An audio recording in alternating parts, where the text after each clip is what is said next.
Shalom saudaraku yang dikasih oleh Tuhan, berjumpa kembali dengan saya di channel ini. Terima kasih telah mendukung perkembangan channel ini dengan cara subscribe, memberikan like, sehingga video di channel ini direkomendasikan oleh YouTube untuk menjangkau banyak orang. Tentu teman-teman boleh memberikan komentar yang cerdas, sopan, yang sesuai dengan konten yang saya upload. Dan teman-teman terus mendukung saya dengan cara share video sebanyak-banyaknya di media teman-teman, sehingga ada banyak orang yang mengetahui informasi dan kebenaran melalui channel ini. Tuhan memberkati kita. Saudaraku yang dikasih,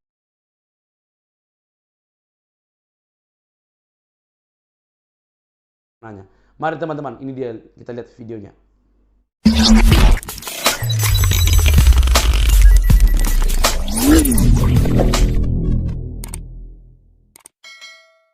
Asumsikan, dia katakan bahwa konsekuensi iman yang mengerikan. Saya mau tanya, yang mengerikan itu di mananya? Anda nggak ngerti, Anda nggak paham. Lalu Anda katakan mengerikan. Sebenarnya yang mengerikan itu mulut Anda. Yang mengerikan itu pikiran Anda. Yang mengerikan itu asumsi Anda. Ya, Anda itu lempar batu sembunyi tangan, Uni. Ya. Oke, akan saya bahas satu persatu ya. Biarlah dari semuanya ini firman Allah yang menjawab Anda. Ya. Pertama, Anda katakan tentang Ruhullah dan Baitullah itu sama. Ruhullah dan Baitullah itu enggak ada sama, beda. Ruhullah itu artinya ruh Allah, Baitullah itu artinya bait atau tempat di mana Allah berdiam diri. Tempat atau rumah, beda. Ruhullah itu ruhnya sendiri, ruh Allah itu sendiri. Yang artinya Allah itu sendiri. Sedangkan tentang Adam dan Yesus itu tidak bisa disamakan, sangat berbeda. Apalagi Paulus sangat berbeda. Anda tidak mengerti konteks, Anda harus mengerti konteks, saudaraku ya. Jadi Adam itu dihembuskan nafas hidup oleh Allah, sehingga Adam itu atau manusia pertama itu menjadi makhluk yang hidup, dihembuskan nafas hidup.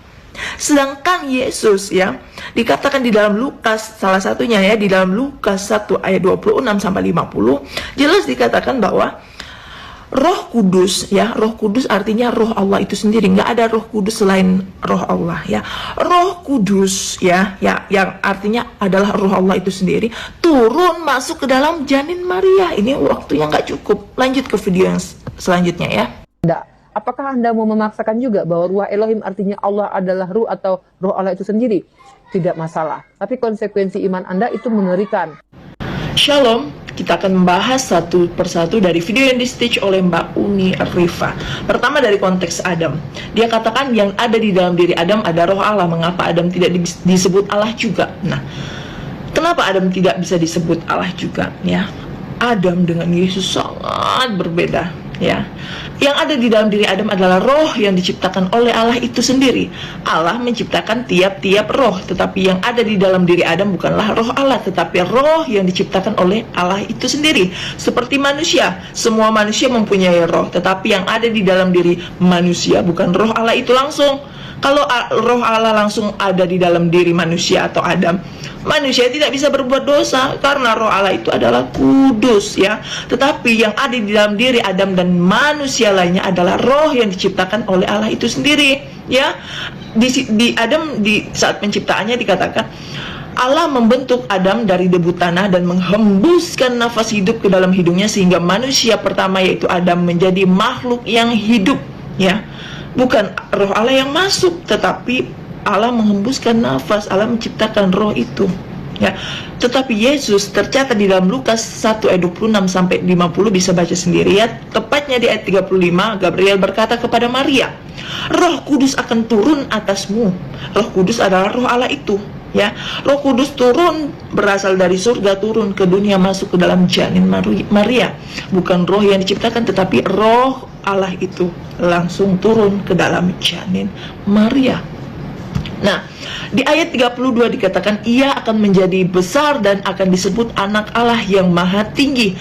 Nah, Anda jangan pakai pikiran sendiri, jangan asumsi sendiri kalau tidak ngerti ya.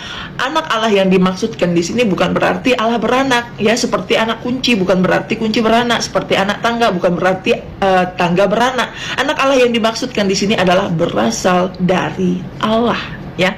Lalu dikatakan kerajaannya tidak akan pernah binasa, kerajaannya akan kekal selama-lamanya. Kerajaan yang tidak binasa adalah kerajaan surga. Jadi Yesus adalah pemilik kerajaan surga, saudaraku. Lalu tentang statement Paulus, ya.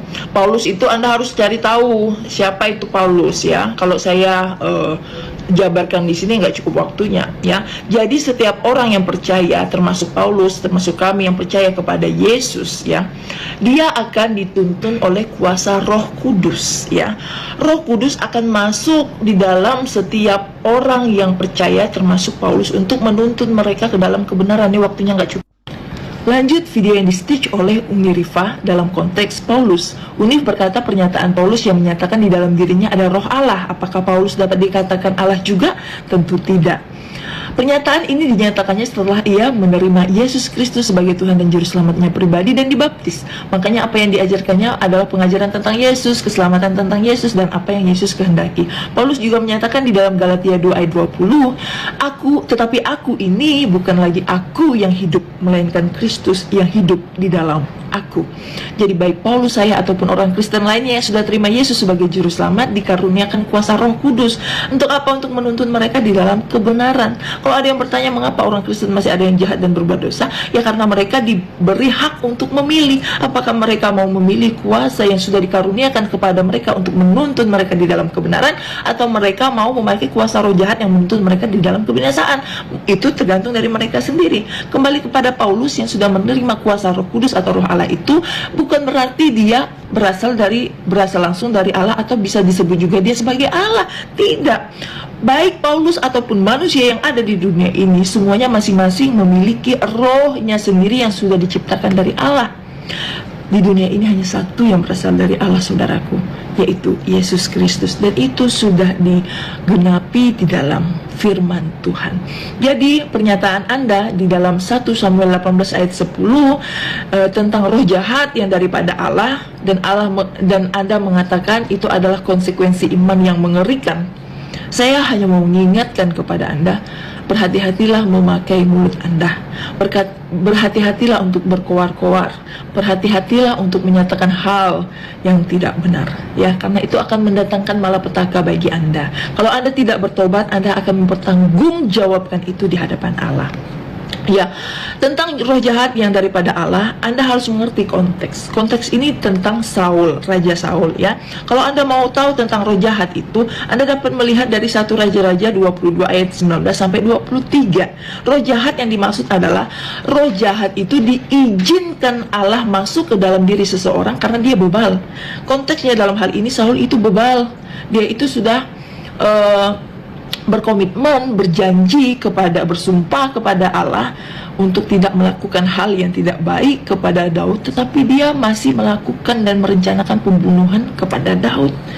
Allah sudah memberikan kesempatan, tetapi dia tidak menerima kesempatan itu, dan pada akhirnya Allah mengizinkan roh jahat itu masuk ke dalam dirinya. Makanya di dalam Wahyu 22 ayat 11 firman Allah berkata, biarlah orang yang jahat semakin jahat dan cemar semakin cemar. Anda dapat melihat juga di dalam 1 Samuel 16 ayat 13 sampai 14, 19 ayat 6 dan 19 ayat 9. Pembahasan terakhir dari video yang di-stitch oleh Umi Rifa, salah satunya dia membahas di dalam 1 Samuel 18 ayat 10, di mana dia meminta saya untuk mengingat di bagian teks tentang roh jahat yang daripada Allah.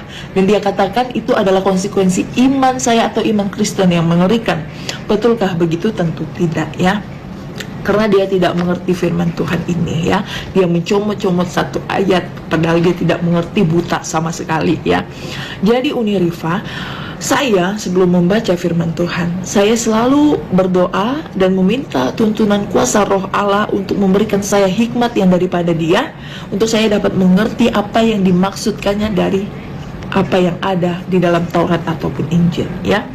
Jadi kalau Anda mau mengartikan segala sesuatu yang dapat menjadi hal yang tidak baik bagi Anda, baik ataupun bagi orang-orang yang setuju kepada Anda, ya, lebih baik Anda mencari tahu dulu dengan benar daripada Anda berkoar-koar memfitnah hal yang tidak benar, apalagi menyangkut tentang kebenaran firman Allah, ya.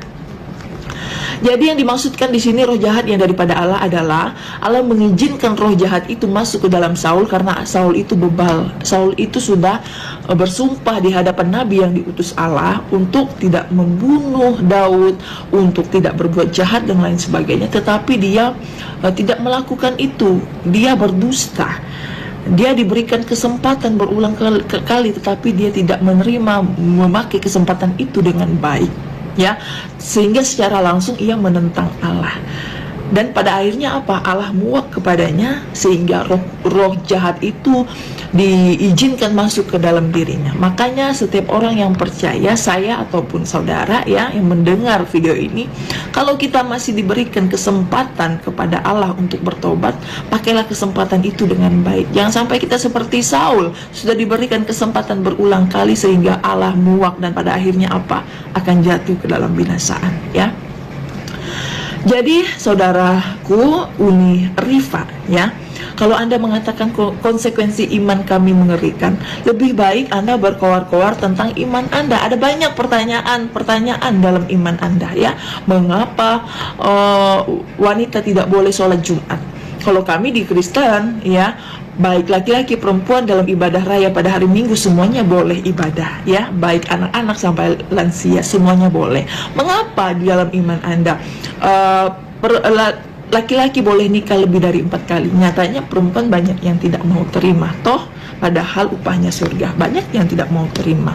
Mengapa boleh dan lain sebagainya yang ya tidak boleh saya sebutkan, ya. Itu yang harus Anda keluarkan. Jangan iman kami yang Anda tidak pahami. Shalom. Nah, sampai di sini bisa teman-teman. Semoga kita dicerahkan, diberi wawasan untuk semakin giat lagi untuk menggali keyakinan kita masing-masing, Quran dan hadis menurut Islam dan kami Alkitab. Kalau kamu sedikit ragu, bertanyalah kepada junjunganmu, dan kami percaya dan kami yakini Kristus, penguasa yang ajaib dan mengampuni kita, itu menanti kita untuk datang dan bertobat. Sampai di sini video saya teman-teman. Jangan lupa tekan tombol subscribe, like, komen, dan share. Sampai ketemu di video selanjutnya. Bye-bye.